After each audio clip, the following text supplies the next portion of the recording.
ഞാനിങ്ങനെ ചിന്തിച്ചപ്പോൾ എന്ത് പറയണമെന്ന് ചിന്തിച്ചപ്പം എൻ്റെ ഹൃദയത്തിൽ ദൈവാത്മാവ് തന്ന ചില ചിന്തകളാണ് എന്ന് പറയാൻ ആഗ്രഹിക്കുന്നത്. പാസ്റ്റർ ഇവിടുന്ന് പോകുന്നതിന് മുമ്പ് ആ സൺഡേയിൽ പ്രസംഗിച്ചൊരു ഭാഗം ഉണ്ടായിരുന്നു, ദൈവവചനത്തിൻ്റെ ശക്തിയെക്കുറിച്ചല്ലേ. പറയപ്പെട്ട വചനവും എഴുതപ്പെട്ട വചനവും അതെങ്ങനെയാണ് നമ്മുടെ ജീവിതത്തിൽ ശക്തിയായിട്ട് വെളിപ്പെടുന്നതെന്ന് കർത്തദാസൻ വളരെ ശക്തമായിട്ട് അതൊക്കെ അതിൻ്റെ ഒരു ബലം നമ്മൾ അനുഭവിക്കുകയും ചെയ്തു അല്ലേ. അതിൻ്റെ അടുത്ത ദിവസങ്ങളിൽ ആ വചനത്തിൻ്റെ ശക്തി നമ്മുടെ ജീവിതങ്ങളിൽ വെളിപ്പെടുകയും നമ്മളത് കാണുകയൊക്കെ ചെയ്തു. അപ്പം ഞാൻ അതിനോടുള്ള ബന്ധത്തിൽ വചനത്തിൻ്റെ ശക്തിയെക്കുറിച്ചായിരുന്നു കർത്തദാസൻ അതിനെക്കുറിച്ച് പറഞ്ഞത്. അതിൻ്റെ ഒരു വേറൊരു തലത്തിൽ നിന്നുകൊണ്ട് ചിന്തിക്കാൻ ആഗ്രഹിക്കുന്നു. നമ്മൾ യോഹന്നാൻ്റെ സുവിശേഷം എല്ലാവരും ഒന്ന് എടുത്താട്ടെ. നമ്മൾ യോഹന്നാൻ്റെ സുവിശേഷമൊക്കെ വായിക്കുമ്പം അത് നമ്മൾ വായിക്കുമ്പോൾ ചില വാക്കുകൾ, ബൈബിളിലെ എല്ലാ വാക്കുകളും നമ്മളെ ചിന്തിപ്പിക്കുന്ന വാക്കുകളാണ്. പക്ഷേ യോഹന്നാൻ്റെ ചില പ്രയോഗങ്ങൾ പലപ്പോഴും നമ്മളെ പിടിച്ചു നിർത്താറുണ്ട്. എന്തുകൊണ്ട് അങ്ങനെ പറഞ്ഞു, ആ വാക്കുകൾ നിൽക്കുമ്പോൾ നമ്മളൊന്ന് നിന്ന് ചിന്തിക്കാൻ സാധ്യതയുണ്ട്. ഒരു എഴുത്ത് ശൈലിയാണ് യോഹന്നാനുള്ളത്. അപ്പം യോഹന്നാൻ്റെ സുവിശേഷം 1-ാം അധ്യായത്തിനകത്ത് യോഹന്നാൻ സ്നാപകൻ ജോൺ ദ ബാപ്റ്റിസ്റ്റ് പറയുന്ന ചില വാക്കുകൾ, യോഹന്നാൻ്റെ സുവിശേഷം 1-ാം അധ്യായം അതിൻ്റെ 27-ാമത്തെ വാക്യം ഒന്ന് വായിച്ചാട്ടെ.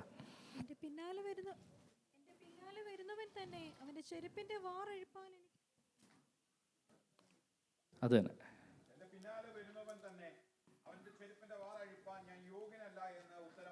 ആമേൻ. എൻ്റെ പിന്നാലെ വരുന്നവൻ അവൻ്റെ ചെരുപ്പിൻ്റെ വാറഴിക്കുവാൻ ഞാൻ യോഗ്യനല്ല എന്ന് ഉത്തരം പറഞ്ഞു. അത് യോഹന്നാൻ സ്നാപകൻ യേശു കർത്താവിനെ കുറിച്ച് പറയുന്ന ഭാഗമാണ്. അതിൻ്റെ 31-ാമത്തെ വാക്യം ഒന്ന് വായിച്ചാട്ടെ.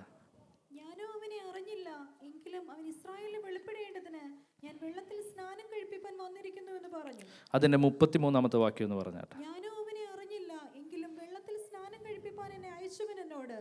ആരുടെ മേൽ ആത്മാവ് ഇറങ്ങുന്നതും വസിക്കുന്നതും നീ കാണുമോ, അവൻ പരിശുദ്ധാത്മാവിൽ സ്നാനം കഴിപ്പിക്കുന്നവനാകുന്നു എന്ന് പറഞ്ഞു. ആമേൻ, സ്തോത്രം. നമ്മൾ ഈ വായിച്ച വേദഭാഗം നമുക്കറിയാം. അപ്പം എന്നെ ചിന്തിപ്പിച്ച 2 ഭാഗങ്ങളാണ്. 31-ാമത്തെ വാക്യത്തിലും യോഹന്നാൻ സ്നാപകൻ പറയുന്നുണ്ട്, ഞാനോ അവനെ അറിഞ്ഞില്ല. 33-ാമത്തെ വാക്യത്തിലും അതേ വാക്യം തന്നെ താൻ റിപ്പീറ്റ് ചെയ്യുന്നു, ഞാനോ അവനെ അറിഞ്ഞില്ല. അപ്പം ഈ ചിന്തയെന്ന് പറയുന്നത്, ഞാനിങ്ങനെ ചിന്തിച്ചപ്പം യോഹന്നാൻ സ്നാപകൻ അറിഞ്ഞില്ല എന്ന് പറയുന്നത് എന്താ? യോഹന്നാൻ സ്നാപകൻ അറിഞ്ഞില്ല എന്ന് പറയുന്നത് എന്താ? അതായിരുന്നു എൻ്റെ ചിന്ത. അപ്പം യോഹന്നാൻ സ്നാപകൻ പറയുന്നു, അവൻ്റെ ചെരുപ്പിൻ്റെ വാറ അഴിപ്പാൻ ഞാൻ യോഗ്യനല്ല. യേശു കർത്താവിനെ നോക്കി പറയുന്നു, ലോകത്തിൻ്റെ പാപം ചുമക്കുന്ന കുഞ്ഞാട് ഇതാ പോകുന്നെന്നാണ് പറഞ്ഞു. എന്നിട്ട് പറയുന്നു, ഞാൻ അവനെ അറിഞ്ഞില്ല, പക്ഷേ എന്നെ ഈ നിയോഗം, യോഹന്നാൻ സ്നാപകൻ്റെ നിയോഗം എന്തുമായിരുന്നു? കർത്താവായ യേശു ക്രിസ്തുവിന് വഴിയൊരുക്കുന്ന നിയോഗമായിരുന്നു. അത് യോഹന്നാൻ സ്നാപകനെ ഏൽപ്പിച്ചതാരാ? പിതാവായ ദൈവം അല്ലേ. ആ പിതാവായ ദൈവം യോഹന്നാനോട് പറഞ്ഞ വാക്കുകളാണ് നമ്മൾ 33-ാമത്തെ വാക്യത്തിൽ അതാ പറയുന്നത്. ആരെന്നോട് എങ്കിലും വെള്ളത്തിൽ സ്നാനം കഴിപ്പിക്കുവാൻ എന്നെ അയച്ചവൻ എന്നോട്, ആരുടെ മേൽ ആത്മാവ് ഇറങ്ങുന്നതും വസിക്കുന്നതും നീ കാണുന്നുമോ, അവൻ പരിശുദ്ധാത്മാവിൽ സ്നാനം കഴിപ്പിക്കുന്നവനാകുന്നു എന്ന് പറഞ്ഞു. അപ്പം പിതാവ് വെളിപ്പെടുത്തി കൊടുത്തപ്പോഴാണ് യോഹന്നാൻ സ്നാപകന് യേശു കർത്താവ് മശിഹയാണെന്ന് മനസ്സിലാകുന്നത് അല്ലേ. അപ്പം നമ്മുടെ ജീവിതത്തിലും യേശു കർത്താവിനെ നമ്മൾ അറിഞ്ഞത് എന്തുകൊണ്ടാണ്? പിതാവ് നമ്മളിൽ വെളിപ്പെടുത്തിയത് കൊണ്ടാണ് അല്ലേ. നമ്മൾ കർത്താവിനെ അറിയാനുള്ള കാര്യം എന്താ? സ്വർഗത്തിലെ പിതാവ് നമ്മളോട് കരുണ കാണിച്ചു, അതൊരു വെളിപ്പാടായി നമ്മുടെ ജീവിതത്തിൽ വന്നു അല്ലേ. അപ്പം യോഹന്നാൻ പറയുന്നു, ഞാനോ അവനെ അറിഞ്ഞില്ല. സത്യം പറഞ്ഞാൽ യോഹന്നാൻ യേശുവിനെ അറിയുന്നില്ലേ? ഫിസിക്കലി അറിയാം, അവർ റിലേറ്റീവ്സ് അല്ലേ. അവർ റിലേറ്റീവ്സ് അല്ലേ. അപ്പോൾ യോഹന്നാൻ യേശു അപ്പച്ചനെ എങ്ങനെ അറിഞ്ഞല്ലോ? ലൂക്കോസിൻ്റെ സുവിശേഷം ഒന്ന് എടുത്താൽ, ലൂക്കോസിൻ്റെ സുവിശേഷം 1-ാം അധ്യായം അതിൻ്റെ 36-37 വാക്യങ്ങൾ. അവർ ബന്ധുക്കളായിരുന്നു അല്ലേ. നമുക്കറിയാവുന്ന വേദഭാഗങ്ങൾ തന്നെയാണ്, അതൊന്ന് ചിന്തിക്കുന്നതേ ഉള്ളൂ.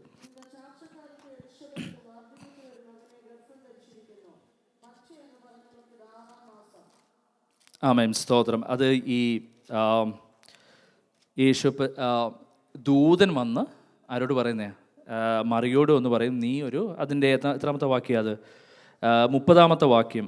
ദൂതൻ അവളോട്, മറിയെ ഭയപ്പെടേണ്ട, നിനക്ക് ദൈവത്തിൻ്റെ കൃപ ലഭിച്ചിരിക്കുന്നു, നീ ഗർഭം ധരിച്ചൊരു മകനെ പ്രസവിക്കും, അവന് യേശു എന്ന് പേര് വിളിക്കണം. അപ്പം മറിയ അതിന് മറുപടിയായിട്ട് ചോദിക്കുന്നൊരു ചോദ്യമുണ്ട്. 34-ാമത്തെ വാക്യം. ആമേൻ. മറിയയ്ക്കൊരു ചോദ്യം, ഞാൻ പുരുഷനെ അറിയായികയാൽ ഇത് എങ്ങനെ സംഭവിക്കും? അപ്പം ദൂതൻ കൊടുക്കുന്ന ഒരു അടയാളമാണ്. നിനക്കൊരു ചർച്ചക്കാരി ഉണ്ടല്ലോ, ആരായിരുന്നു? എലിശബത്ത് അല്ലേ? അപ്പം എലിശബത്തിനെ ആർക്കറിയാം? മറിയയ്ക്കറിയാം. എലിശബത്ത് പ്രായമുള്ളൊരു അമ്മച്ചിയാണെന്ന് ആർക്കറിയാം? മറിയയ്ക്കറിയാം. അവൾക്കിപ്പം 6-ാം മാസം എന്നാണ് പറയുന്നത്. അവൾ ഗർഭം ധരിച്ചു. അപ്പം മറിയയുടെ മുമ്പിലോട്ട് ദൈവം വയ്ക്കും. അപ്പം അവിടെ പറയുന്നൊരു വാചകമുണ്ടേ, നിന്റെ ചാർച്ചക്കാരി എലിശബത്ത് വാർദ്ധക്യത്തിൽ ഒരു മകനെ ഗർഭം ധരിച്ചിരിക്കുന്നു. മച്ചി എന്ന് പറഞ്ഞവൾക്കിത് 6-ാം മാസം. ദൈവത്തിനൊരു കാര്യവും അസാധ്യമല്ലല്ലോ എന്ന് ഉത്തരം പറഞ്ഞു. ദൈവമക്കളെ, ഞാൻ ഈ ടോപ്പിക്കുമായിട്ട് ബന്ധപ്പെട്ടതല്ലെങ്കിലും ഞാനൊന്ന് പറയുക, ദൈവത്തെ കൊണ്ട് അസാധ്യമായിട്ടൊന്നുമില്ല. ആമേൻ.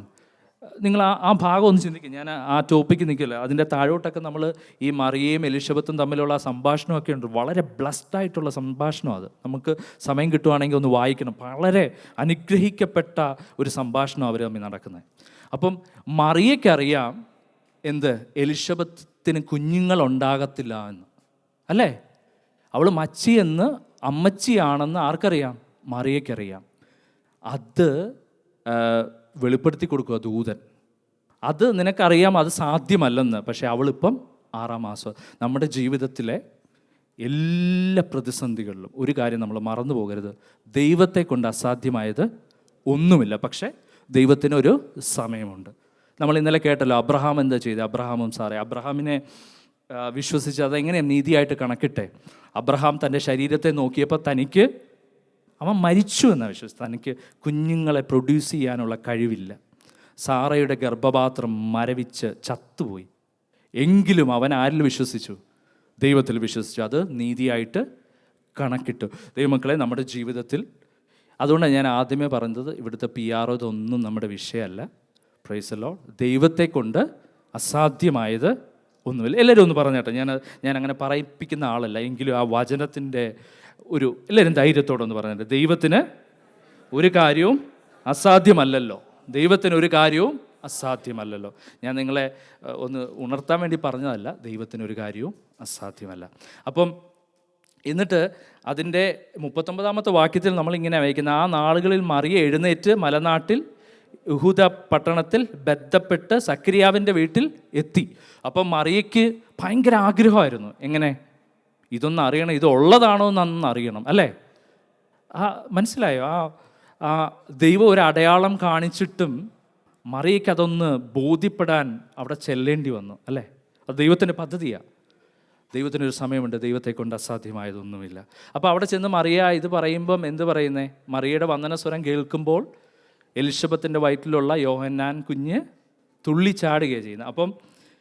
അപ്പം ഇവർ റിലേറ്റീവ്സാണ്, അല്ലേ? അപ്പം ഞാൻ ആ ഭാഗം ഒന്ന് ഓർപ്പിച്ചു എന്ന് മാത്രമേ ഉള്ളൂ. അപ്പം യോഹന്നാൻ സ്നാപകനെ യേശു അപ്പച്ചനെ ആരായിട്ടറിയാം? അവൻ്റെ ബന്ധുവായിട്ടറിയാം, അല്ലേ? അവർ തമ്മിൽ വലിയ പ്രായമുണ്ട്, ഒരേ പ്രായക്കാരായിരിക്കും, അല്ലേ? ആ വർഷത്തിൽ തന്നെ മറിയം പ്രസവിക്കുന്നത്, അല്ലേ? അപ്പം യേശു കർത്താവിനെ ഒരു റിലേറ്റീവായിട്ടറിയാം, ഒരു ഫ്രണ്ടായിട്ടറിയാം, അല്ലേ? പക്ഷേ മശിഹയായിട്ട് താൻ തിരിച്ചറിഞ്ഞത് എപ്പോഴാണ്?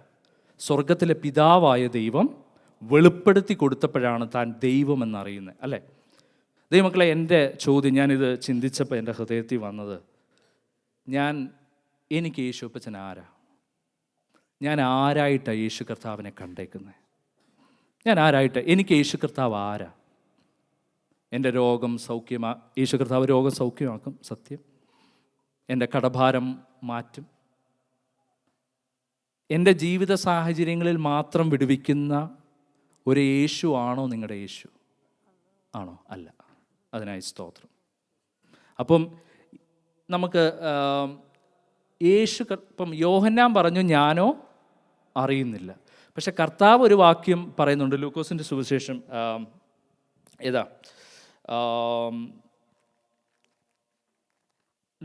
മത്തായിയുടെ സുവിശേഷം പറഞ്ഞിട്ട്, മത്തായിയുടെ സുവിശേഷം 7-ാം അധ്യായം അതിൻ്റെ 22-ാമത്തെ വാക്യം.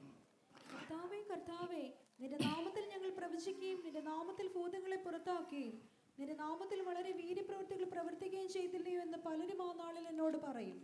ആമേൻ, സ്തോത്രം. ഞാൻ ഒരു നാളും നിങ്ങളെ അറിഞ്ഞിട്ടില്ല, അധർമ്മം പ്രവർത്തിക്കുന്നവരെ എന്നെ വിട്ടു പോകുവിൻ എന്ന് തീർത്തു പറയും. ആമേൻ, സ്തോത്രം. അവസാന നാളുകളിൽ കർത്താവ് ഒരു കൂട്ടത്തെ നോക്കി പറയുന്ന ഒരു വാചകമാണ് പറഞ്ഞത്, അധർമ്മം പ്രവർത്തിക്കുന്നവരെ ഞാൻ നിങ്ങളെ ഒരു നാളും അറിഞ്ഞിട്ടില്ല. അവരെന്തോ ചെയ്തേ? അയ്യോ ദൈവമക്കളെ, ഇങ്ങനെ വിചാരിക്കരുത്.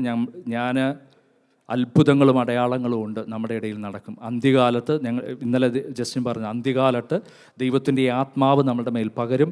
നമ്മൾ കൈവയ്ക്കുമ്പോൾ മരിച്ചവർ എഴുന്നേൽക്കും, ഭൂതങ്ങൾ പുറത്താകും, സൗഖ്യമൊക്കെ നടക്കും. ഇത് ദൈവം നമ്മുടെ മേൽ പറഞ്ഞ വാഗ്ദത്തമാണ്. പക്ഷേ അന്ത്യനാളുകളിൽ കർത്താവ് ഒരു ഉത്തരം കൂടെ പറയുന്നു, കർത്താവേ ഞങ്ങൾ ഭൂതങ്ങളെ പുറത്താക്കി. പക്ഷേ കർത്താവ് അവരെ നോക്കി പറയുന്നൊരു വാചകം എന്താ?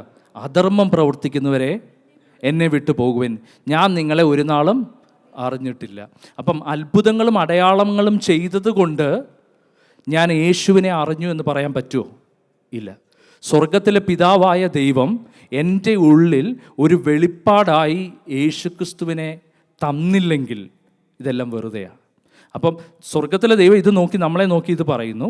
അതേസമയം നമ്മൾ ദൈവത്തിൻ്റെ സന്നിധിയിൽ ഇരിക്കുമ്പം നമ്മൾ എന്തോ പറയുന്നത്? കർത്താവേ, ഞാൻ അങ്ങേ അറിഞ്ഞില്ലല്ലോ. ഞാൻ അറിഞ്ഞ യേശു എനിക്ക് കാറ് തരുന്ന യേശുവാണ്. ഞാൻ അറിഞ്ഞ യേശു എനിക്ക് വീട് തന്ന യേശുവാണ്. പക്ഷേ ഏത് യേശുവിനെ ഞാൻ അറിയേണ്ടിയിരുന്നത്? യോഹന്നാൻ്റെ സുവിശേഷം 1-ാം അധ്യായം ഞാൻ വായിക്കാം. ആ വാക്യം യോഹന്നാൻ്റെ സുവിശേഷം 1-ാം അധ്യായം. അതിങ്ങനെയാണ് വായിക്കുന്നത്: ആദിയിൽ വചനമുണ്ടായിരുന്നു, വചനം ദൈവത്തോടു കൂടെയായിരുന്നു, വചനം ദൈവമായിരുന്നു. അവൻ ആദിയിൽ ദൈവത്തോടു കൂടെയായിരുന്നു. സകലവും അവൻ മുഖാന്തരം ഉളവായി. ഉളവായതൊന്നും അവനെ കൂടാതെ ഉളവായതല്ല. അവനിൽ ജീവൻ ഉണ്ടായിരുന്നു. ജീവൻ മനുഷ്യരുടെ വെളിച്ചമായിരുന്നു. വെളിച്ചം ഇരുളിൽ പ്രകാശിക്കുന്നു, ഇരുളോ അതിനെ പിടിച്ചടക്കിയില്ല. Praise the Lord. ഹല്ലേലൂയ. വചനമായിരുന്ന ദൈവം ജഡത്തിൽ ക്രിസ്തുവായിട്ട് നമ്മുടെ ഇടയിൽ വെളിപ്പെട്ടു. അപ്പം അതിൻ്റെ 4-ാമത്തെ വാക്യം ഇങ്ങനെയാണ് വായിക്കുന്നത്: അവനിൽ എന്തുണ്ടായിരുന്നു? ജീവനുണ്ടായിരുന്നു. ജീവൻ മനുഷ്യരുടെ വെളിച്ചമായിരുന്നു. വെളിച്ചം ഇരുളിൽ പ്രകാശിക്കുന്നു, ഇരുളോ അതിനെ പിടിച്ചടക്കിയില്ല. Praise the Lord. ഏതായ യേശു? വെളിച്ചമായ യേശു ക്രിസ്തു. അത് മനുഷ്യൻ, അത് അവിടെ എന്തോ എഴുതിയേക്കുന്നേ? ജീവൻ മനുഷ്യരുടെ വെളിച്ചമായിരുന്നു. ഹല്ലേലൂയ. മനുഷ്യർക്ക് എന്തോ വേണമായിരുന്നു? വെളിച്ചം വേണമായിരുന്നു. അത് ആരിലുണ്ടായിരുന്നു? ക്രിസ്തുവിലുണ്ടായിരുന്നു. അപ്പം ഇരുട്ടിൽ കിടന്ന നമ്മളെ, ഇരുട്ടിൻ്റെ അന്ധകാരത്തിൻ്റെ പാപത്തിൻ്റെ അവസ്ഥയിൽ കിടന്ന എനിക്ക് വെളിച്ചം തന്നത് ആരാ? ജീവനായ ക്രിസ്തു. ആ ക്രിസ്തുവിനെയാണോ ഞാൻ അറിയുന്നത്? അതാ ചോദ്യം. അത് ഒരു രാത്രി ഞാൻ രക്ഷിക്കപ്പെടുമ്പം അറിയുന്നതല്ല ഞാൻ ഈ പറയുന്നത്. അത് നമ്മൾ അറിഞ്ഞു, യേശു കർത്താവ് എൻ്റെ ജീവനാണെന്ന് ഞാൻ രക്ഷിക്കപ്പെട്ടപ്പം ഞാൻ അറിഞ്ഞു. പക്ഷേ അനുദിനം ഞാൻ അറിയുന്നുണ്ടോ? അവിടെ എഴുതിയേക്കുന്ന ഇരുളിന് അതിനെ പിടിച്ചടക്കാൻ കഴിഞ്ഞില്ലെന്നാണ് പറയുന്നത്. എൻ്റെ അനുദിന ജീവിതത്തിൽ ജീവനായ ക്രിസ്തു വെളിച്ചമായി മാറുന്നുണ്ടോ? അതാ ചോദ്യം. അതില്ലെങ്കിൽ അവസാനം ഞാൻ പറയും, ഞാൻ ഈ യേശുവിനെ അറിഞ്ഞില്ല. എൻ്റെ ജീവിതത്തിലെ ഇരുട്ട് മാറ്റുന്ന, എൻ്റെ ജീവിതത്തിൽ വെളിച്ചം നൽകുന്ന, എൻ്റെ ഇരുട്ടെങ്ങനെയാണ്? അവിടെ പ്രകാശം കടന്നു ചെല്ലുമ്പോഴാണ് ഇരുട്ട് മാറുന്നത്, അല്ലേ? ഇപ്പോഴും നമ്മുടെ ഹൃദയത്തിനകത്ത്, നമ്മുടെ സ്വഭാവത്തിനകത്ത് ഇരുട്ടിൻ്റെ അനുഭവങ്ങളുണ്ടല്ലേ? പല പല മേഖലകളില്ലേ? ആ മേഖലകളെ മാറ്റുന്ന ഒരു ജീവനായ യേശു ഉണ്ടെന്നുള്ളൊരു തിരിച്ചറിവ് ഇന്നുണ്ടാകണം നമുക്ക്. ഞാൻ ആ യേശുവിനെ അറിഞ്ഞതെന്നുള്ള വലിയ ബോധ്യം നമുക്കുണ്ടാകണം. Praise the Lord. ആ യേശു അപ്പച്ചനെ കുറിച്ച് യോഹന്നാൻ്റെ സുവിശേഷം 4-ാം അധ്യായം, അതിൻ്റെ 4-ാം അധ്യായം, ഞാൻ കഴിഞ്ഞ ഈ എല്ലാ ദിവസവും ഇംഗ്ലീഷ് സർവീസിന് വരുന്ന നമ്മുടെ കുട്ടികളോട് ചോദിച്ചാൽ അവർ പറയും, ജസ്റ്റിന് ആ ശമരിയാക്കാരി സ്ത്രീയുടെ കാര്യമൊക്കെ വളരെ ഡീറ്റെയിൽഡായിട്ട് അന്ന് എടുത്തിരുന്നു, അല്ലേ ക്രിസ്സേ? എന്തിയെ ക്രിസ്? ഇല്ലേ, എടുത്തില്ലേ? ഓക്കെ. ആർക്കെങ്കിലും എന്തെങ്കിലും ഡൗട്ട് ഉണ്ടെങ്കിൽ ക്രിസിനോട് ചോദിച്ചാൽ മതി, ക്രിസ് പറഞ്ഞു തരും. വളരെ ഡീറ്റെയിൽ. അപ്പോൾ അതുകൊണ്ടാണ് പറയുന്നത് നമ്മുടെ ഇംഗ്ലീഷ് സർവീസിന് എല്ലാവരും കുഞ്ഞുങ്ങളെ വിടണമെന്ന് പറയുന്നതാണ്. ഓക്കെ. അപ്പോൾ അന്ന് ജസ്റ്റിൻ വളരെ വ്യക്തമായിട്ട് എന്തുകൊണ്ട് നമ്മൾ വായിക്കാൻ പോകുന്ന 4-ാം അധ്യായത്തിൽ യേശു കർത്താവും ശമരിയ സ്ത്രീയും തമ്മിലുള്ളൊരു കോൺവെർസേഷൻ അവിടെ വായിക്കുന്നത്. അപ്പം അന്ന് വളരെ ജോഗ്രഫിക്കലായിട്ട് എന്തുകൊണ്ട് യഹൂദന്മാർ ശമരിയയിൽ പോകുന്നില്ല എന്നുള്ള കാര്യങ്ങളൊക്കെ പറഞ്ഞിട്ടുണ്ട്. അപ്പം ഞാൻ അതൊന്നും കടക്കുന്നില്ല. പക്ഷേ ഞാൻ അതിൻ്റെ അവസാന ഭാഗത്ത്, അതിൻ്റെ 39-ാമത്തെ വാക്യം ഒന്ന് വായിച്ചാട്ടെ. ആ പട്ടണത്തിലെ പല ശമര്യരും അവനിൽ വിശ്വസിച്ചു. താഴോട്ട് വായിച്ചാട്ടെ. അങ്ങനെ ശമര്യർ അവന്റെ അടുക്കൽ വന്ന് തങ്ങളോട് കൂടെ പാർക്കണമെന്ന് അവനോട് അപേക്ഷിച്ചു. അവൻ 2 നാൾ അവിടെ പാർത്തു. ഏറ്റവും അധികം പേർ അവന്റെ വചനം കേട്ട് വിശ്വസിച്ചു. ഇനി നിന്റെ വാക്കുകൊണ്ടല്ല ഞങ്ങൾ വിശ്വസിക്കുന്നത്, ഞങ്ങൾ തന്നെ കേൾക്കുകയും അവൻ സാക്ഷാൽ രോഗരക്ഷിതാവെന്ന് അറിയുകയും ചെയ്തിരിക്കുന്നു എന്ന് സ്ത്രീയോട് പറഞ്ഞു. ആമേൻ, സ്തോത്രം. നമുക്ക് ഈ വേദഭാവം അറിയാം അല്ലേ? യേശു കർത്താവ് ശമരിയ സ്ത്രീയുമായിട്ട് സംസാരിക്കുന്നു. അവളുടെ ജീവിതത്തിനെ ദൈവം വെളിപ്പെടുത്തി കൊടുക്കുന്നു. അവൾക്ക് മനസ്സിലായി ഇത് മശിഹയാണെന്ന്. എന്നിട്ട് ആ ശമരിയക്കാരി സ്ത്രീ എന്തോ പട്ടണത്തിൽ ചെന്ന് എല്ലാവരോടും പറയുക. അപ്പം അവർ വന്ന് യേശു കർത്താവിനോട് പറയുന്ന ഭാഗമാണ് നമ്മൾ വായിച്ചത് അല്ലേ? നമുക്കിത് പരിചയമുള്ള ഭാഗമാണ് അല്ലേ? അപ്പോൾ അവിടെ എന്തോ ചെയ്ത് അവർ വന്നിട്ട് ഇവൾ വന്ന് അവരോട് പറഞ്ഞപ്പം അവർ യേശുപ്പച്ചനോട് പറയുക, 2 നാൾ എന്നോട് കൂടെ വന്ന് പാർക്കണം. പാർത്തപ്പോൾ എന്തോ സംഭവിച്ചേ? ഏറ്റവും അധികം പേർ അവൻ്റെ വചനം കേട്ട് വിശ്വസിച്ചു. 2 ദിവസം യേശു അപ്പച്ചൻ അവരോട് എന്തോ ചെയ്തേ? വചനം പ്രസംഗിച്ചു. അവിടെ വലിയ അത്ഭുതമൊന്നും നടന്നില്ല കേട്ടോ. അവിടെ മിറക്കിളോ ഒന്നും നടന്നില്ല. യേശു അപ്പച്ചൻ 2 ദിവസം അവരോട് വചനം പറഞ്ഞു. വചനം പറഞ്ഞതിന് ശേഷം അതിൻ്റെ റിസൾട്ട് എന്തോന്നറിയാമോ? ഇനി നിൻ്റെ വാക്കുകൊണ്ടല്ല ഞങ്ങൾ വിശ്വസിക്കുന്നത്, ഞങ്ങൾ തന്നെ കേൾക്കുകയും അവൻ സാക്ഷാൽ ലോകരക്ഷിതാവെന്ന് അറിയുകയും ചെയ്തിരിക്കുന്നു എന്ന് സ്ത്രീയോട് പറഞ്ഞു. ആമേൻ. അവർക്ക് യേശുപ്പച്ചൻ്റെ കൂടിരുന്ന് യേശുപ്പച്ചൻ്റെ വചനം കേട്ടപ്പം നമ്മൾ ആദ്യം കേട്ട ജീവനായ ക്രിസ്തു അവർക്ക് വെളിപ്പെട്ടു. അവർക്ക് യഥാർത്ഥ ക്രിസ്തു ആരാണ്, അതാണ് ലോകരക്ഷിതാവെന്ന് അവരുടെ ഉള്ളിൽ പിതാവായ ദൈവം വചനത്തിലൂടെ വെളിപ്പെടുത്തി കൊടുത്തു. ആമേൻ. അവരാദ്യം എങ്ങനെയാണ് യേശുവിനെ അറിഞ്ഞത്? ആദ്യം യേശുവിനെക്കുറിച്ച് എങ്ങനെ കേട്ടത്? ശമരിയ സ്ത്രീയിലുണ്ടായ ഒരു അത്ഭുതമായിരുന്നു അല്ലേ? ശമരിയ സ്ത്രീയുടെ പാപങ്ങളെ വെളിപ്പെടുത്തിയ ഒരു മനുഷ്യൻ, ഒരു വലിയൊരു അത്ഭുതം അവളിൽ കണ്ടു. അവളിലുള്ള മാറ്റം കണ്ടിട്ടാണ് ഇവരാരെ അറിഞ്ഞത്? യേശുവിനെ അറിഞ്ഞത്. യേശുവിനെ അറിഞ്ഞപ്പോൾ പിന്നെ എന്തോ ചെയ്തു? അടുത്ത സ്റ്റെപ്പ്, യേശുവിൻ്റെ കൂടെ ഇരുന്ന് എന്തു ചെയ്തു? വചനം കേട്ടു. വചനം കേട്ടപ്പോൾ എന്തോ വന്നേ? അവർ വിശ്വസിച്ചു അവൻ ജീവനാണെന്ന്. ദൈവമക്കളെ, ഒരു പക്ഷേ നമ്മൾ രക്ഷിക്കപ്പെട്ട സമയത്ത് നമ്മുടെ രോഗം സൗഖ്യമാക്കിയിട്ടായിരിക്കാം കർത്താവ് നമ്മളെ വീണ്ടെടുത്തത് അല്ലേ? ചിലർ പല വ്യത്യസ്തമായ നിലയിലാണ് അല്ലേ? ചിലവർ നമ്മളോട് സുവിശേഷം പറഞ്ഞു, നമ്മുടെ ഹൃദയത്തെ കൊണ്ടു നമ്മൾ വിശ്വസിച്ചു. അല്ലെങ്കിൽ മാതാപിതാക്കൾ നമ്മളെ വളർത്തി, അവർ നമ്മളോട് സുവിശേഷം പറഞ്ഞു, നമ്മൾ കേട്ടു, വളർന്നു, യേശുവിനെ അറിഞ്ഞു. ചിലപ്പോൾ ജീവിതത്തിലെ എന്തെങ്കിലും ഒരു പ്രതിസന്ധി ഘട്ടത്തിൽ ദൈവം ഒരു മിറക്കിൾ, വലിയൊരു അത്ഭുതം ചെയ്തിട്ടാണ് നിങ്ങൾ യേശുവിനെ അറിഞ്ഞത്, സത്യം. പക്ഷെ അടുത്ത സ്റ്റെപ്പ് എന്തുവാണെന്നറിയാമോ? അടുത്ത സ്റ്റെപ്പ് യേശു അപ്പച്ചൻ്റെ കൂടിരിക്കണം. യേശു അപ്പച്ചൻ്റെ കൂടിരുന്ന് വചനം കേൾക്കണം. വചനം കേൾക്കുമ്പോൾ അടുത്ത ലെവലിലോട്ടാണ് നമ്മൾ മാറുന്നത്. ഏതാണെന്നറിയാമോ? ഏതാ ലെവല്? അവർ പറയുന്നതാണ്, ആ ജീവനായ ക്രിസ്തുവിനെ ഞാൻ അറിഞ്ഞു. ആമേൻ. ജീവനായ ക്രിസ്തു എന്നിലുണ്ട്. അവർ പറയുക, എന്താ, നീ പറഞ്ഞത് കൊണ്ടല്ല ഞാൻ വിശ്വസിക്കുന്നത്, ഞാൻ അനുഭവിച്ചു. ദൈവമക്കളെ, നമ്മൾ ഇത്രയും നാൾ വിശ്വാസത്തിലായി, ഇനിയും അത്ഭുതങ്ങളും വിടുതലുകളും നോക്കിയിരിക്കരുതേ ദൈവമക്കളെ. നമ്മുടെ ഉള്ളിലുള്ള തിരുത്തില്ലെന്നല്ല ഞാനീ പറയുന്നത്, യേശു കർത്താവ് വിടുവിക്കുവാൻ ശക്തനാ. പക്ഷെ നമ്മുടെ ആറ്റിറ്റ്യൂഡ് എന്താണെന്നറിയാമോ? ജീവനായ ക്രിസ്തു എന്നിലുണ്ട്. അല്ലല്ലോ, ഇപ്പോഴും ആ ശിശുവായിട്ടിരിക്കുവാണോ? ഇപ്പോഴും രോഗം വരുമ്പോൾ അയ്യോ അയ്യോ എന്ന് പറഞ്ഞിരിക്കുകയാണോ? ബുദ്ധിമുട്ട് വരുമ്പം ആങ്ഷ്യസ് ആയിട്ടിരിക്കുകയാണോ? അതോ ദൈവത്തെ അറിയുമോ? ജീവനായ ക്രിസ്തു എന്നിലുണ്ടെന്നുള്ളൊരു വലിയ ബോധ്യമുണ്ടോ? നമുക്ക് പറയാൻ പറ്റുമോ അവരോട് ചേർന്ന്, ഞാൻ ആദ്യം അറിഞ്ഞത് ഇതാ, പക്ഷേ ഞാനിന്നൊരു മെച്ചുറാ, കാരണം എൻ്റെ ഉള്ളിൽ ജീവനുണ്ട്. ആ ജീവനായ ക്രിസ്തു, ഇരുട്ടിനെ മാറ്റുന്ന ക്രിസ്തു എന്നിലുണ്ടെന്നുള്ള വലിയ ബോധ്യം, ഒരു മെച്യൂരിറ്റിയുടെ അനുഭവത്തിലേക്ക് നമ്മൾ മാറണം. ആമേൻ, സ്തോത്രം. ബോറടിക്കുന്നുണ്ടോ? ഇല്ലെന്ന് വെച്ചാൽ ആരും ഉറങ്ങല്ലേ? ദൈവത്തിന് സ്തോത്രം. ഓക്കെ, അപ്പം വചനം നമ്മുടെ ഉള്ളിൽ വെളിപ്പെട്ടു. അപ്പം ഈ വചനമാണ് നമ്മളെ മുമ്പോട്ട് നടത്തേണ്ടത്. പക്ഷേ വചനം നമ്മുടെ ഉള്ളിലുണ്ടെങ്കിലും അത് വേണ്ട വിധത്തിൽ നമ്മുടെ ഉള്ളിൽ ക്രിയ ചെയ്യുന്നില്ല പലപ്പോഴും അല്ലേ? അതിൻ്റെ തടസ്സങ്ങൾ എന്തെന്ന് നമുക്ക് വായിക്കാം. മത്തായിയുടെ സുവിശേഷം 13-ാം അധ്യായം എന്നെടുത്താട്ടെ. മത്തായിയുടെ സുവിശേഷം 13-ാം അധ്യായം.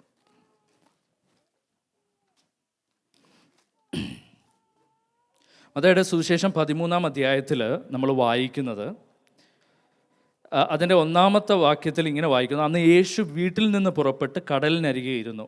വളരെ പുരുഷാരം അവൻ്റെ അടുക്കൽ വന്നു കൂടെ കൊണ്ട് അവൻ പടകിൽ കയറി ഇരുന്നു. പുരുഷാരമെല്ലാം കരയിലിരുന്നു. അവൻ അവരോട് പലതും ഉപമകളായി പ്രസ്താവിച്ചത് എന്തെന്നാൽ, വിതയ്ക്കുന്നവൻ വിതയ്ക്കുവാൻ പുറപ്പെട്ടു. നമുക്കറിയാവുന്ന സ്റ്റോറി അല്ലേ? ഞാനിത് പറയേണ്ട കാര്യമില്ലല്ലോ. ആദ്യം എവിടെയാണ് വീണ? വഴിയരികിൽ വീണു. രണ്ടാമത്തെ വിത്ത് എവിടെയാണ് വീണേ? പാറസ്ഥലത്ത് വീണു. മൂന്നാമത്തെ എവിടെയാണ് വീണേ? മുള്ളിനിടയിൽ വീണു. നാലാമത്തെ എവിടെയാണ് വീണേ? നല്ല നിലത്ത് വീണു. എന്നിട്ട് എന്തു പറഞ്ഞേ? 11-ാമത്തെ വാക്യത്തിൽ ഇങ്ങനെ പറയുന്നത്, അവൻ അവരോട് ഉത്തരം പറഞ്ഞത്, സ്വർഗരാജ്യത്തിൻ്റെ മർമ്മങ്ങളെ അറിയുവാൻ നിങ്ങൾക്ക് വരം ലഭിച്ചിരിക്കുന്നു, അവർക്കോ ലഭിച്ചിട്ടില്ല. ഞങ്ങൾ ഇന്നലെ അത് ശിഷ്യന്മാരെ യേശുപ്പച്ചനോട് അവർക്കൊന്നും മനസ്സിലായില്ല. ഇന്നലെ ജസ്റ്റിന് അതിനെക്കുറിച്ചാണ് പറഞ്ഞു. ശിഷ്യന്മാർക്ക് യേശുപ്പച്ചൻ പറയുന്നതൊന്നും മനസ്സിലായില്ലായിരുന്നു. ഒന്നെങ്കിൽ യേശുപ്പച്ചൻ പറഞ്ഞു കൊടുക്കണം, അത് ഉപമകളെ പൊരുൾ തിരിച്ചു കൊടുക്കണമായിരുന്നു. പിന്നീട് അവർക്ക് റിയലി വെളിപ്പെട്ടത് അപ്പോസ്തല പ്രവൃത്തിയിൽ അവർ പരിശുദ്ധാത്മാഭിഷേകം പ്രാപിച്ചതിന് ശേഷമാണ് അവർ ആൾ മാറിയതുപോലെ ദൈവം പറഞ്ഞത് എന്താണെന്ന് അവർക്ക് വെളിപ്പെട്ടത് പിന്നീടാണ്. അപ്പം അതിനെക്കുറിച്ച് ഇന്നലെ ജസ്റ്റിന് അതിശക്തമായിട്ട് ഇന്നലെ സംസാരിക്കുകയുണ്ടായി.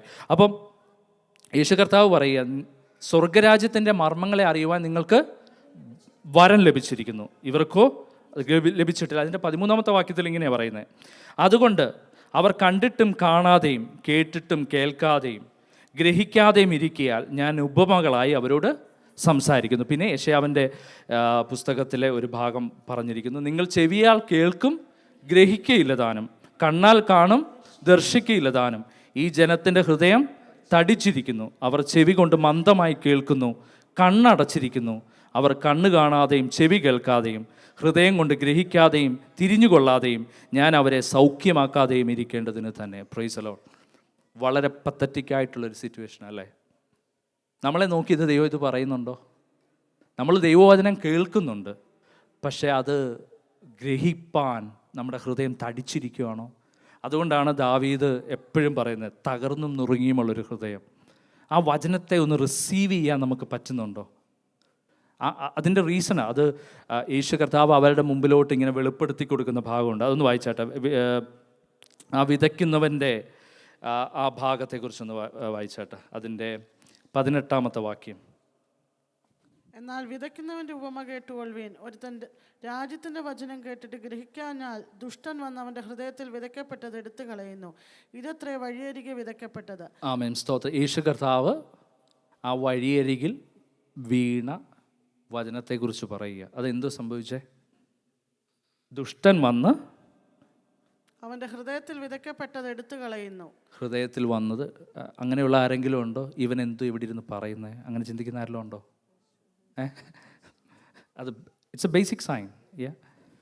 അവർക്കിതൊന്നും കിട്ടത്തില്ല. ആ ദുഷ്ടൻ വന്ന് അതിൽ നിന്ന് അങ്ങ് എടുത്ത് കളയും. അങ്ങനെ ആറ്റിറ്റ്യൂഡോടുകൂടി ആരും ഇവിടെ ഇല്ലയെന്ന് എനിക്കറിയാം, എങ്കിലും ഞാൻ പറഞ്ഞു എന്നേ ഉള്ളൂ. ദൈവത്തിന് സ്തോത്രം. അത് ദൈവത്തിൻ്റെ വചനം ഒന്നും ചെയ്തില്ല, അത് വീണു. അപ്പം തന്നെ എന്തോ ദുഷ്ടൻ അതെടുത്തുകൊണ്ട് പോയി. രണ്ടാമത് വീണ എന്താ? പാറസ്ഥലത്ത് വിതയ്ക്കപ്പെട്ടതോ ഒരുത്തൻ വചനം കേട്ടിട്ട് ഉടനെ സന്തോഷത്തോടെ കൈക്കൊള്ളുന്നതാകുന്നുവെങ്കിലും വേരില്ലാതിരിക്കാൽ അവൻ ക്ഷണികനത്രേ. ആമേൻ, സ്തോത്രം. ഈ കൂട്ടത്തിലാണ് നമ്മൾ പകുതി പേരും. ചിലരൊക്കെ ഉണ്ട് അല്ലേ? നമ്മളിതിനകത്തുണ്ടോ? ഉണ്ട്.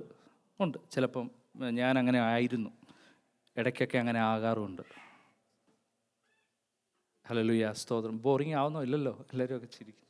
Price the Lord. എന്തോ ചെയ്തേ? വചനം അവർ കൈക്കൊണ്ടിട്ട് എന്തോ ചെയ്യുന്നു? സന്തോഷത്തോടെ കൈക്കൊണ്ട് അല്ലേ? ഒരു മെസ്സേജ് കേൾക്കുമ്പോൾ ഭയങ്കര എക്സൈറ്റ്മെൻറ്റ് അല്ലേ? ഓ, ഇന്നത്തെ മെസ്സേജ് സൂപ്പറാണ്. അല്ലെങ്കിൽ നിങ്ങൾ കേട്ടിട്ടില്ലേ, നിങ്ങൾ വചനം റിസീവ് ചെയ്യേ, നിങ്ങളൊന്ന് റിസീവ് എന്ന് പറയുമ്പോൾ എന്തോ ഇവിടെ ഭയങ്കര കയ്യടിയും ബഹളമാണ്. ഞാൻ ചെയ്തിട്ടുണ്ട്. ഈ സ്റ്റേജിനകത്ത് നിന്ന് നമ്മൾ പ്രസംഗിക്കുമ്പോൾ അതിനകത്തൊരു കമാൻഡ് ഉണ്ടല്ലേ, വലിയൊരു പവറാണ് അല്ലേ? എല്ലാവരെയും കൺട്രോൾ. ഇപ്പം ഞാൻ ഇവിടെ നിന്ന് നിങ്ങളോട് എല്ലാവരും ഒന്ന് കൈയടിക്കാൻ പറഞ്ഞാൽ എല്ലാവരും അടിക്കുമോ? തീർച്ചയായിട്ടും അടിക്കും അല്ലേ? എല്ലാവരും അടിക്കും. കാരണം നിങ്ങളിവിടെ നിൽക്കുന്ന ആളെ റെസ്പെക്റ്റ് ചെയ്യുന്നുണ്ട് അല്ലേ? കൈയടിക്കും. പക്ഷെ അതിൻ്റെ അർത്ഥം വചനം റിസീവ് ചെയ്തെന്നല്ല. പലപ്പോഴും വഞ്ചിക്കപ്പെട്ടു പോകരുത് നമ്മൾ. ആമേൻ. വചനം റിസീവ് ചെയ്യുന്നത് കൈയടിച്ചല്ല ദൈവമക്കളെ, നമ്മുടെ ഹൃദയത്തിനകത്ത് വേരൂന്നണം. അതാ പറയുന്നത്. അത് വേരില്ലായികയാൽ നഷ്ടപ്പെട്ടു പോയെന്നാണ് പറയുന്നത് അല്ലേ? എന്തുകൊണ്ടാണ് നഷ്ടപ്പെട്ടു പോയേ? വചന നിമിത്തം ഞെരുക്കമോ ഉപദ്രവമോ നേരിട്ടാൽ അവൻ ക്ഷണത്തിൽ ഇടറിപ്പോകുന്നു. ആമേൻ, സ്തോത്രം. ഇവിടെയാ പ്രശ്നം. വചന നിമിത്തം എന്തുവാ? ഉപദ്രവമോ? ആമേൻ. വചനം റൂട്ടഡ് അല്ല, വേരൂന്നിയില്ല. ആമേൻ. നമ്മൾ സങ്കീർത്തനത്തിൽ വായിക്കുന്നില്ല, അവ ആറ്റരികത്ത് നട്ടിരിക്കുന്ന വൃക്ഷമേ. അതെന്ത്, എങ്ങനെയത്? തക്ക കാലത്ത് ഫലം കായ്ക്കുന്നത്. അത് എന്തുകൊണ്ടാണ് ഫലം കായ്ക്കുന്നതെന്നറിയാമോ? റൂട്ടഡിൻ. അതിൻ്റെ റൂട്ട് വളരെ ആഴത്തിൽ പോയത് കൊണ്ടാണ് അത് ഫലം കായ്ക്കുന്നത്. പ്രൈസിൽ നമ്മൾ നേരത്തെ കേട്ടൊരു വചനം ഉണ്ടല്ലോ, ഏതായിരുന്നു? ദൈവത്തെ കൊണ്ട് അസാധ്യമായത് ഒന്നുമില്ലല്ലോ. ആരെങ്കിലും എന്തെങ്കിലും പറയുമ്പം, പ്രയാസങ്ങൾ വരുമ്പം ആ വചനം അങ്ങ് പോയി.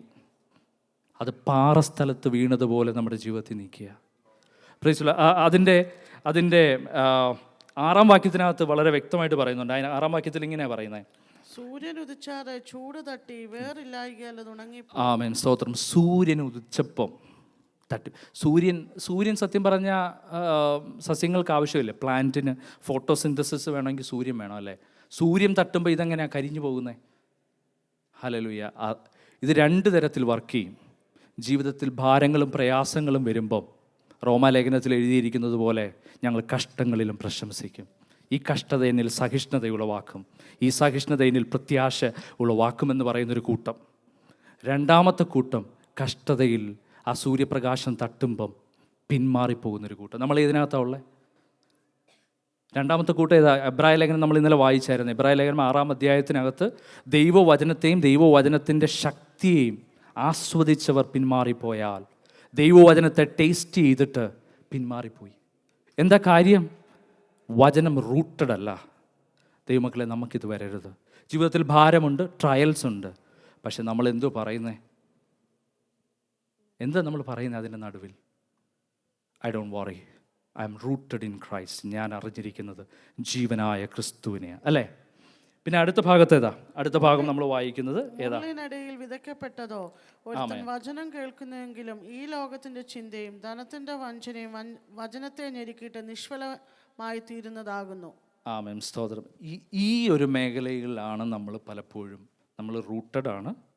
പക്ഷേ ഈ വചനം നമ്മുടെ പ്രായോഗിക ജീവിതത്തിൽ വരുന്നില്ല. ലൂക്കോസിൻ്റെ സുവിശേഷത്തിനകത്ത് അതിനെക്കുറിച്ച്, ലൂക്കോസിൻ്റെ സുവിശേഷം 8-ാം അധ്യായം 14-ാമത്തെ വാക്യത്തിനകത്ത് ഒന്ന് വായിച്ചാട്ടെ. ലൂക്കോസിൻ്റെ സുവിശേഷം 8:14. മുള്ളിനടിയിൽ വീണതോ, കേൾക്കുന്നവർ എങ്കിലും പോയി ചിന്തകളാലും ധനത്താലും സംസാരഭോഗങ്ങളാലും ഞെരുങ്ങി പൂർണ്ണമായി ഫലം കൊടുക്കാത്തവരത്രേ. ആമേൻ. ആ മുള്ളിനിടയിൽ വീണത് പൂർണ്ണമായിട്ട് ഫലം കൊടുക്കുന്നില്ല. കാരണം അവിടെ ഇംഗ്ലീഷിൽ എഴുതിയിരിക്കുന്ന പ്ലഷേഴ്സ് ഓഫ് ലൈഫ് എന്നാണ് പറഞ്ഞേക്കുന്നത്.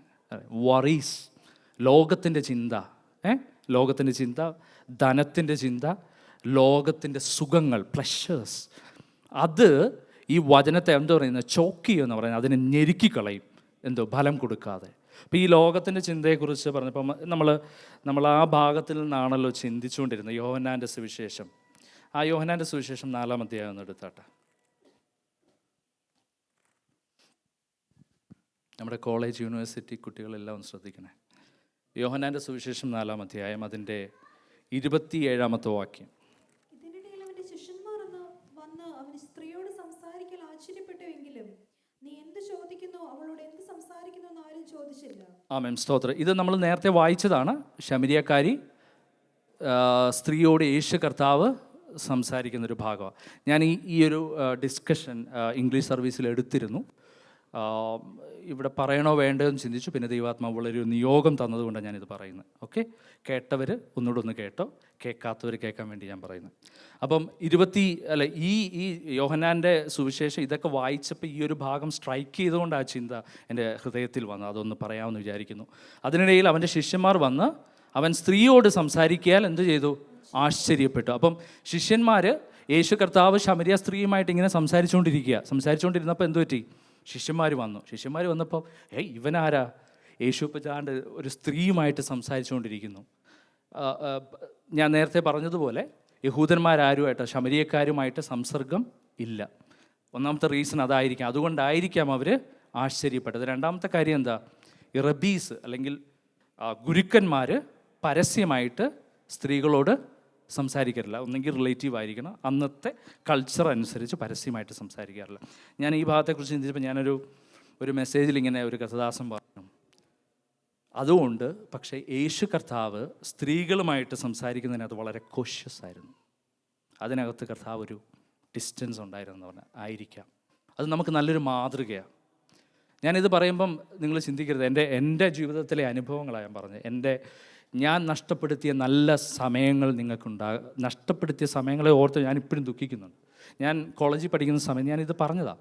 ഞാൻ നഴ്സിംഗ് പഠിക്കുന്ന സമയത്ത് ബാംഗ്ലൂരിലാണ് പഠിച്ചത്. കർത്താവിനോട് വളരെ തീക്ഷ്ണതയോട് നിന്ന സമയമാണ്. അപ്പോൾ കോളേജിൽ പഠിക്കുന്ന സമയത്ത് ഞാൻ പോകുന്നൊരു വലിയൊരു ചർച്ചില്ല, ഒരു മലയാളം ചർച്ചിൽ, ഒരു ബിഗ് ചർച്ചാണ്. അപ്പോൾ കോളേജിൽ പോകുമ്പോൾ എൻ്റെ കൂടെയും രക്ഷിക്കപ്പെട്ടവരും സ്നാനപ്പെട്ടവരും ഒക്കെ ഉണ്ട്, വിശ്വാസികളായവരുണ്ട്. അപ്പോൾ കോളേജിൽ അന്ന് 2006, 2007, 2008, 2000 ആ സമയത്ത് നടക്കുന്ന കാര്യം ഞാൻ പറയുന്നത്. അന്ന് നമുക്ക് വാട്സപ്പ് ഒന്നുമില്ല, മൊബൈൽ ഫോണേ ഉള്ളൂ. അപ്പോൾ മൊബൈൽ അന്ന് വളരെ ഇച്ചിരി ചീപ്പായിട്ട് വരും. ചീപ്പൊന്നുമല്ല, അന്നും ഇച്ചിരി എക്സ്പെൻസീവാണ്. അന്ന് നമുക്കെന്തോ ടെക്സ്റ്റ് മെസ്സേജ് അയക്കാം, പിന്നെ നമുക്ക് ഫ്രീ കോൾ ചെയ്യാം. ആ ഒരു സാഹചര്യത്തിലാണ്. അപ്പോൾ നമ്മൾ കോളേജിൽ പഠിക്കുന്ന സമയത്ത് ഈ ഗേൾസ് ഹോസ്റ്റലുണ്ട്, ബോയ്സ് ഹോസ്റ്റലും ഉണ്ട് അല്ലേ. അപ്പോൾ ഗേൾസ് ഹോസ്റ്റൽ ഗേൾസിന് സൺഡേസിൽ മാത്രമേ എവിടെ പോകാൻ പറ്റൂ? ചർച്ചിൽ പോകാൻ പറ്റത്തുള്ളൂ. അപ്പം ഈ പ്രണയിതാക്കളുണ്ടല്ലോ, ലൈൻ അടിക്കുന്നവർ, നിങ്ങളതാരും കേട്ടിട്ടില്ലേ? കേട്ടിട്ടുണ്ട്. ഓക്കെ, സ്തോത്രം. അപ്പം ഈ പ്രണയിതാക്കൾ അവർ കണ്ടുമുട്ടുന്ന ദിവസം എന്താണെന്നറിയോ? സാറ്റർഡേയാ, അല്ല സൺഡേയാ, ചർച്ചിൽ പോകുമ്പോഴാണ്. ഇവരൊന്നിച്ചേ പോകത്തുള്ളൂ.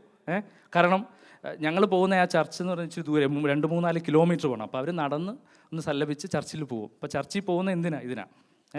അപ്പോൾ അവരുടെ പ്രണയം ഒന്ന് ഊട്ടി ഉറപ്പിക്കാൻ വേണ്ടിയിട്ട് അവർ ചർച്ചിൽ പോയിക്കൊണ്ടിരുന്നത്. അപ്പം ഞാനും അവരുടെ കൂടെയുണ്ട്. അപ്പോൾ അവരൊക്കെ മുമ്പേ പോകും, ഞാനും പോകും. അപ്പം ഞാൻ പലപ്പോഴും ഇവരോട് പറയുക അത് ശരിയല്ല, അപ്പം ഞാൻ വിശുദ്ധനാണല്ലോ. അപ്പം എൻ്റെ പ്രശ്നം എന്തുവാ? നമുക്ക് ഈ ഫ്രണ്ട്സൊക്കെ ഉണ്ട്, എന്തുവാ, അപ്പോൾ അവരെന്നെ കളിയാക്കൂ, സഹോദരിമാർ, സിസ്റ്റേഴ്സ് അവനെല്ലാവരും ഇങ്ങനെ പറയും. എനിക്കും ഫ്രണ്ട്സുണ്ട്, ഗേൾ ഫ്രണ്ട്സ് മീൻസ് എന്നെ അറിയുന്ന നമ്മുടെ ക്ലാസ്സിലുള്ളവരെ വേറെ കോളേജിലൊക്കെ പഠിക്കുന്നവരുമായിട്ട് നമുക്ക് പരിചയമുണ്ട്. നമ്മൾ എല്ലാവർക്കും അറിയാമല്ലോ അല്ലേ, ആ പ്രായത്തിലുള്ളവർക്ക് എല്ലാവർക്കും അറിയാം. അപ്പം നമ്മളെന്ത് രാത്രി ഫോൺ വിളിയാണ്, ഫോണിൽ ഇങ്ങനെ വിളിക്കും. അപ്പോൾ നമ്മളെന്തോ കാര്യം വലിയ സ്പിരിച്വൽ കാര്യങ്ങളാണ്. ഞാൻ പ്രണയമൊന്നുമല്ല, ദൈവമക്കളെ പ്രണയമൊന്നും അല്ലായിരുന്നു. നമ്മൾ സ്പിരിച്വൽ കാര്യങ്ങളാണ് പറയുന്നത്. ദൈവവചനത്തെക്കുറിച്ച് ചർച്ചയിൽ പോയ കാര്യങ്ങളും എന്തൊക്കെയോ അങ്ങ് പറയുക. ഒരു കാലഘട്ടം ഉണ്ടായിരുന്നു. അപ്പം നമ്മളിത് ഫ്രണ്ട്സാണെന്നും പറഞ്ഞ് ഇത് ചെയ്യുന്നത്, എന്തോ ഫ്രണ്ട്സ്. പക്ഷേ ഞാൻ അതിൻ്റെ ആ ഡേഞ്ചർ മനസ്സിലാക്കിയത് പിന്നീട് ഗൾഫിലൊക്കെ പോയപ്പോൾ ദൈവം എന്നോട് ഇടപെട്ടപ്പോഴാണ് മനസ്സിലാക്കി. ഞാൻ അവരോടൊക്കെ സംസാരിക്കുമ്പോഴും എൻ്റെ ഉള്ളിൽ റോങ് ആയിട്ടുള്ള ഇൻറ്റൻഷനായിരുന്നു. റോങ് ഇൻറ്റൻഷൻ മനസ്സിലായായിരുന്നു, റോങ് ഇൻറ്റൻഷൻ അല്ലേ, നമ്മുടെ പ്രായത്തിലുണ്ടാകുന്ന റോങ് ഇൻറ്റൻഷനായിരുന്നു. അത് പിന്നീടാണ് എനിക്ക് മനസ്സിലായത്. അതിൻ്റെ അർത്ഥം ഞാൻ വേറൊരു ദോഷവഴിയിലൊന്നും പോയില്ല, പക്ഷേ നമ്മുടെ സമയങ്ങളും നമ്മുടെ ചിന്തകളും അതിനുവേണ്ടി കളഞ്ഞു. ഞാൻ പോകുന്നിടത്ത്, ഞാൻ വളർന്നു വന്ന സാഹചര്യങ്ങളിൽ ഒരു പാസ്റ്റർമാരും എന്നോട് ഇത് പറഞ്ഞില്ല. ദൈവമക്കളെ, ഈ ഒരു മേഖലയിൽ നിങ്ങൾ തകർന്നു പോകുമെന്ന് പറഞ്ഞില്ല. ഞാൻ അന്ന് അറിഞ്ഞിരുന്നെങ്കിൽ, ഞാൻ ദൈവസന്നിധി, ഞാൻ എൻ്റെ കല്യാണത്തിന് മുമ്പ് ഇതൊക്കെ അറിയുന്നത്, ദൈവമേ ഞാൻ നഷ്ടപ്പെടുത്തിയ നല്ല സമയങ്ങൾ. ഞാൻ ദൈവത്തിന് വേണ്ടി പ്രയോജനപ്പെട്ടു, പ്രാർത്ഥിക്കും, പ്രസംഗിക്കും, എല്ലാം ഉണ്ട്. പക്ഷേ ഈ മേഖലയിൽ എന്താ അതറിയേണ്ട സമയത്ത് നമ്മൾ അറിയണം. ദൈവമക്കളെ, കോളേജിൽ എല്ലാ കോളേജ് യൂണിവേഴ്സിറ്റി സ്റ്റുഡൻസിനോട് ഞാൻ പറയുക, ഫ്രണ്ട്സ് ഉണ്ട്, നോ പ്രോബ്ലം, ആയിക്കോ, പക്ഷെ ഒരു ലിമിറ്റ് ആയിരിക്കണം. നിങ്ങളുടെ വാട്സപ്പ് ചാറ്റുകൾ ദൈവം നോക്കുന്നു. എല്ലാവരും വളരെ സീരിയസ് ആയിട്ട്, എല്ലാവരും. അവർ മാത്രമല്ല, ഞാൻ ഉൾപ്പെടെയുള്ള സഹോദരന്മാർ സഹോദരിമാരോട് പറയുക, നമ്മുടെ വാട്സപ്പ് ചാറ്റുകൾ നമ്മളെ വീഴ്ത്തിക്കളയും. ദൈവസന്നിധിയിൽ നിന്ന് നമ്മൾ പട്ടുപോകും. നമ്മൾ അനുവദിക്കരുത്. അങ്ങനെ സംഭവിച്ചിട്ടുണ്ടോ? ദൈവവചനത്തിലുണ്ട്. എവിടെയാ? സംഖ്യാപുസ്തകം എടുത്താട്ടെ. സംഖ്യാപുസ്തകം 25-ാമത്തെ അധ്യായം, അതിൻ്റെ 1-2 വാക്യങ്ങൾ. ജനം മോവാബ്യ സ്ത്രീകളുമായി പരസംഗം തുടങ്ങി. അവർ ജനത്തെ തങ്ങളുടെ ദേവന്മാരുടെ ബലികൾക്ക് വിളിക്കുകയും ജനം ഭക്ഷിച്ചവരുടെ ദേവന്മാരെ നമസ്കരിക്കുകയും ചെയ്തു. ആമേൻ, സ്തോത്രം. അവിടെ എന്താ സംഭവിച്ചതെന്നറിയാം? നമ്മൾ പെർഗമോസ് ചർച്ചിനെ കുറിച്ച് നമ്മൾ വായിച്ചിട്ടുണ്ട് അല്ലേ? സഭകൾക്ക് ദൂതെഴുന്നതിനെ കുറിച്ച് കർത്തദാസൻ പറഞ്ഞു. അപ്പം ബിലെയാമിൻ്റെ ഉപദേശം അല്ലേ, ബിലെയാമിൻ്റെ ഉപദേശം എന്തുമായിരുന്നു? ബിലെയാമിൻ്റെ ഒരു ഉപദേശമായിരുന്നു ഇസ്രായേൽ മക്കളുടെ ഇടയിൽ ഈ മോവാബ്യ സ്ത്രീകളെ വിടുക. അപ്പം എന്തു പറ്റി? ഇസ്രായേൽ മക്കൾ മോവാബ്യ സ്ത്രീകളുമായിട്ട് ഇട കലർന്നിട്ട് അവർ വിഗ്രഹാർപ്പിതം തിന്നു. ദൈവം അവരോട് കോപിച്ചു. ഹല്ലേലൂയ. ഇന്നും അത് നടക്കുന്നുണ്ട് ദൈവമക്കളെ. നമ്മൾ സീരിയസ് ആകണം. ദൈവവചനത്തെ സീരിയസ് ആയേ പറ്റത്തുള്ളൂ. ഇത് കൾച്ചറാണെന്ന് നിങ്ങൾ പറയരുത്. ഞാൻ ഇന്ത്യയിൽ നിന്ന് വന്ന് ഈ കൾച്ചറിൽ ഇതാണെന്ന് നിങ്ങൾ പറയരുത്. നമുക്കറിയാലോ മൊർദെഖായി. എസ്തേറിൻ്റെ പുസ്തകം എടുത്താട്ടെ. എസ്തേറിൻ്റെ പുസ്തകം 2-ാം അധ്യായം 20-ാമത്തെ വാക്യം. എസ്തേറിൻ്റെ പുസ്തകം 2-ാം അധ്യായം 20-ാമത്തെ വാക്യം. മൊർദെഖായി കൽപ്പിച്ചതുപോലെ എസ്തേർ തന്റെ കുലവും ജാതിയെ അറിയിക്കാതെ ഇരുന്നു. എസ്തേർ മൊർദെഖായിയുടെ അടുക്കൽ വളർന്നപ്പോഴത്തെ പോലെ പിന്നെയും അവൻ്റെ കൽപ്പന അനുസരിച്ചു പോന്നു. ആമേൻ, സ്തോത്രം. എസ്തേർ ഇപ്പോൾ എവിടെയായി? നമ്മൾ ഈ വേദഭാഗം വായിക്കുമ്പോൾ എസ്തർ രാജകൊട്ടാരത്തിലാണ്, അല്ലേ? രാജകൊട്ടാരത്തിൽ എന്തോ ഉള്ള എല്ലാ സുഖ സൗകര്യങ്ങളും. എസ്തർ എവിടെയായിരുന്നു കിടന്നത് നേരത്തെ? പുറത്തായിരുന്നു, അല്ലേ? രാജകൊട്ടാരവുമായിട്ട് യാതൊരു ബന്ധവുമില്ലാതിരുന്ന സാധാരണ വീട്ടിൽ ജനിച്ച എസ്തർ ഇപ്പോൾ എവിടെയാണ്? രാജകൊട്ടാരത്തിൽ. രാജകൊട്ടാരത്തിൻ്റെ കൾച്ചറാണ്, എല്ലാ സുഖ സൗകര്യങ്ങളും ഉണ്ട്. എന്നിട്ടും എസ്തർ ആരുടെ വാക്കാ കേട്ടതെന്നാണ് പറയുന്നത്? മൊർദെഖായിയുടെ വാക്കാ കേട്ടതെന്ന് പറയുന്നത്. ദൈവമക്കളെ, എല്ലാവരും കോളേജ് യൂണിവേഴ്സിറ്റി എല്ലാവരും കേട്ടോണം, നമ്മുടെ എല്ലാവരും കേട്ടോണം. നമ്മൾ വേറെ രാജ്യത്ത് നിന്ന് ഈ രാജ്യത്ത് വന്നു. ഈ രാജ്യത്തിനൊരു കൾച്ചറുണ്ട്. ഇവിടുത്തെ കൾച്ചർ എന്ന് പറയുന്നത് നിങ്ങൾക്കറിയാമല്ലോ. ഞാനിതെല്ലാം ഓപ്പണായിട്ട് പറയുക ദൈവമക്കളെ. എന്തിനാണെന്നറിയാമോ? പരാജയം നമുക്ക് സംഭവിക്കരുത്. നമ്മളെ തന്നെ നമ്മൾ സൂക്ഷിച്ചേ പറ്റത്തുള്ളൂ. ഈ രാജ്യത്തിൻ്റെ കൾച്ചർ നമ്മളെ തുടരുത്. നമുക്കൊരു കൾച്ചറുണ്ട്, അല്ലേ? ഇവിടുത്തെ കൾച്ചർ പറയും നമുക്ക് ഫ്രണ്ട്സാണ്, അവരുടെ കൾച്ചർ വേറെയാ. അതിനകത്ത് നമ്മൾ വീണ് പോകരുത്. നമ്മുടെ കുഞ്ഞുങ്ങളാരും ഇതിനകത്ത് വീണ് പോകരുത്. ഇന്ന് ആരെങ്കിലുമൊക്കെ അതിനകത്തുണ്ടെങ്കിൽ ദൈവത്തോട് പറ, കർത്താവേ, ആ ജീവനായ ക്രിസ്തു എന്നിലുണ്ട്, ഞാൻ ക്രിസ്തുവിൻ്റെ മകനാ, ഇതിനകത്ത് ഞാൻ വീഴത്തില്ലെന്ന് പറയാൻ നമ്മുടെ കുഞ്ഞുങ്ങൾ, ചെറുപ്പക്കാരെല്ലാവരും തയ്യാറാകണം. ഇത് നമ്മളെ വീഴ്ത്തിക്കളയരുത്. ഞാനിത് പറഞ്ഞു എന്നേ ഉള്ളൂ, കാരണം ഇങ്ങനൊരു നിയോഗം കിട്ടിയതുകൊണ്ട് ഞാൻ പറഞ്ഞു എന്നേ ഉള്ളൂ. ഈ വചനം അതാ പറഞ്ഞ ലോകത്തിൻ്റെ ദ പ്ലഷേഴ്സ് ഓഫ് ലൈഫ് ഇത് വന്ന് നമ്മളെ ടെംപ്റ്റ് ചെയ്യും. ഇത് വന്ന് നമ്മളെ ടെംപ്റ്റ് ചെയ്യും. ഞാൻ വേറെ കാര്യം കൂടെ പറയാം. ഇന്നത്തെ പ്രായോഗിക ജീവിതത്തിൽ നമുക്ക് ഈ വാട്സപ്പ് ഗ്രൂപ്പുകളുണ്ടല്ലേ? വാട്സപ്പ് ഗ്രൂപ്പുകൾ ഇഷ്ടംപോലെ വാട്സപ്പ് ഗ്രൂപ്പ്, വചന സന്ദേശം, പ്രെയർ ഗ്രൂപ്പ്, നമ്മുടെ ഗ്രൂപ്പ്, അല്ലേ? Church group. ഇതിനകത്തൊക്കെ ആരൊക്കെ ഉണ്ടെന്ന് നമ്മൾ പോലും അറിയത്തില്ല. ലോകത്തിലുള്ള കിടക്കുന്ന ആഫ്രിക്കയിലുള്ളവനും അമേരിക്കയിലുള്ളവനും എല്ലാം മലയാളികളാണ്, എല്ലാവരും ഉണ്ടല്ലേ? അതിനകത്ത് ഇവർ നടക്കുന്ന കാര്യം ഞാനീ പറയുന്നത്. ഇതിനകത്ത് നമ്മുടെ മൊബൈൽ എടുത്തിട്ട് നമുക്ക് മെസ്സേജ് അയക്കും. എന്തോ അയക്കുന്നത്? നല്ല സിമ്പിൾ മെസ്സേജ്, വചനം മാത്രം അയച്ചു തരും, അല്ലെങ്കിൽ പാട്ട് അയച്ചു തരും. തിമോത്തിയോസിൻ്റെ ലേഖനത്തിലുണ്ട് ഇങ്ങനെ. തിമോത്തിയോസിൻ്റെ ലേഖനത്തിൽ അങ്ങനെ ഒരു വാക്യമില്ലേ? ഏതാ? തിമോത്തിയോസിൻ്റെ ലേഖനത്തിൽ ഇങ്ങനെ പറയുന്നുണ്ട്. തിമോത്തിയോസിൻ്റെ ലേഖനം ഏതാ? 1 തിമോത്തിയോസിലാണോ? ഓക്കെ, അത് വിട്ടേര്.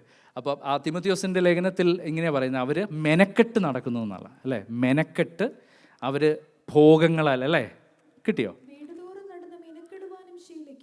വീട് തോറും നടന്ന് ഇതിനു വേണ്ടി നടക്കുന്നൊരു കൂട്ടമുണ്ട് ദൈവമക്കളെ. ഇതിനു വേണ്ടി നടക്കുന്നവരുണ്ട്. നിങ്ങളെ വീഴ്ത്തും.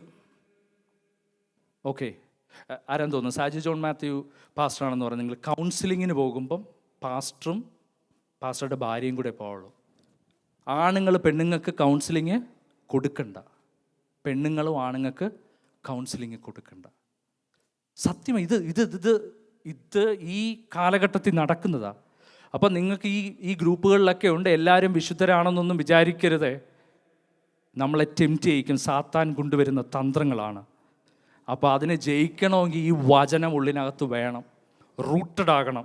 ഈ ടെംപ്റ്റേഷൻ വരുമ്പോൾ പറയണം, യേശു കർത്താവ് എൻ്റെ ഉള്ളിലുണ്ടെന്ന്. അത് ലോകത്തിൻ്റെ ചിന്ത, പ്ലഷേഴ്സ് ഓഫ് ലൈഫ്. ഞാൻ ആ ഭാഗം അതുകൊണ്ട് നിർത്തുക. പിന്നെ അടുത്ത എന്തുമായിരുന്നു? ധനത്തിൻ്റെ വഞ്ചന എന്ന് വായിക്കുന്നത്, അല്ലേ? ലോകത്തിൻ്റെ ചിന്ത, ലോകത്തിൻ്റെ വറീസ്, ധനത്തിൻ്റെ വഞ്ചന. മത്തായിയുടെ സുവിശേഷം 19:23 വായിച്ചാട്ടെ.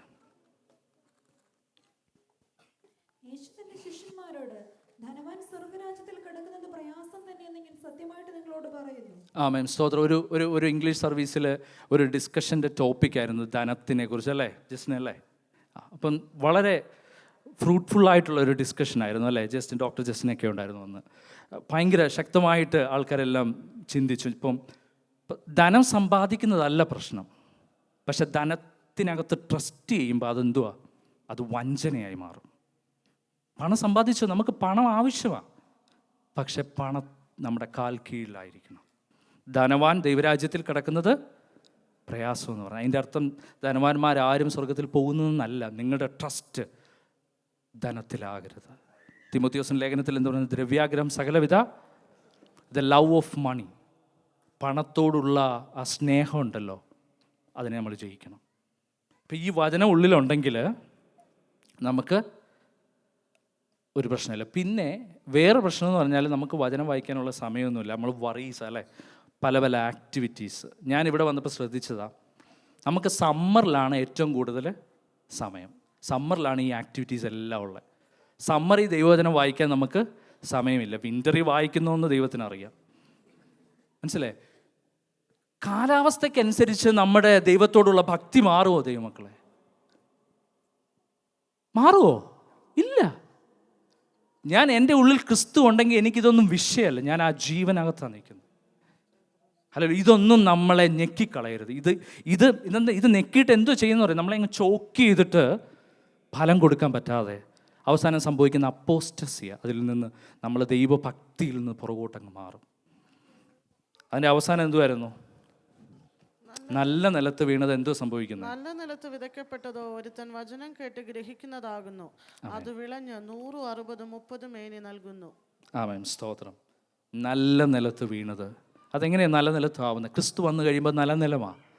പ്രൈസലോ. എന്നിട്ട് വചനം കേട്ട് കഴിയുമ്പം ദുഷ്ടൻ എടുക്കാതെ അതിനെ കാത്തുകൊള്ളും. ആമേൻ.